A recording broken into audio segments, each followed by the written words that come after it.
کافر ایک ایسا لفظ جس کے اوپر نان مسلم بہت سے اعتراضات اٹھاتے ہیں۔ پہلی بات، انہیں کافر لفظ کا معنی پتہ ہی نہیں ہوتا۔ کافر لفظ 3 روٹ لیٹر سے بنا ہے جو کہ ہے کی فے رے، اور اس سے بہت سے ورڈز بنتے ہیں، لیکن جو اصل عربی لفظ ہے وہ ہے کفر۔ کافر کہتے ہیں کفر کرنے والے کو، اور کفر کے کئی معنی ہیں، مثلا چھپانا، نافرمانی کرنا، روکنا، دبا دینا، ایسے نہ جانے بہت سے میننگ ہے اس ورڈ کے۔ آپ یہ سن کر حیران ہو جائیں گے کہ کسان کے زمین میں بیج دبا دینے کے عمل کے لیے بھی عربی میں کفر لفظ استعمال ہوا ہے۔ اسلام اور قرآن کی اصطلاح میں کفر کا لفظ کئی معنوں میں استعمال ہوا ہے۔ اسلام کی حقیقت سمجھ لینے کے بعد اس پر ایمان لانے کے بجائے اسلام کا انکار کر دینا، یہ بھی کفر ہے۔ یہ لفظ اکثر مسلمانوں کے لیے بھی استعمال کیا جاتا ہے، جیسے جب وہ منافقت کام کرتے ہیں تو اس کے لیے بھی کفر کا ورڈ استعمال ہوا ہے۔ قرآن کی ان 6 آیتوں میں اللہ نے یہ لفظ اپنے لیے استعمال کیا ہے۔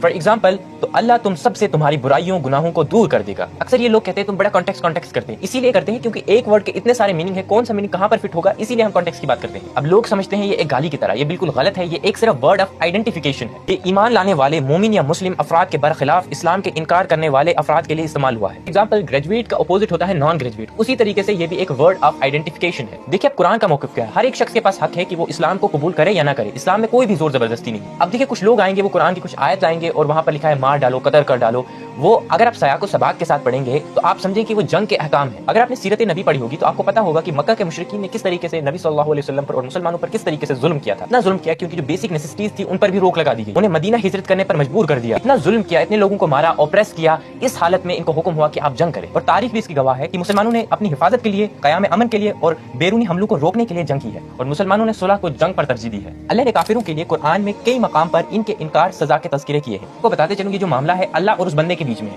اس میں کسی بھی شخص کا انٹرفیئرنس نہیں ہے، ایون کوئی مسلم بھی اس میں کوئی انٹرفیئر نہیں کر سکتا۔ ایسے کافر جو مسلمانوں کے ساتھ اچھا سلوک کرتے ہیں، محبت کے ساتھ رہتے ہیں، تو ان کے ساتھ محبت کا سلوک بتایا گیا ہے۔ کافر ورڈ جو ہے یہ ایک کوالٹیٹیو نون ہے، اس کا کسی مخصوص قوم، ذات یا رنگ سے کوئی واسطہ نہیں ہے۔ جو بھی اسلام کا انکار کرے پہچان کے طور پر کافر کہلاتا ہے۔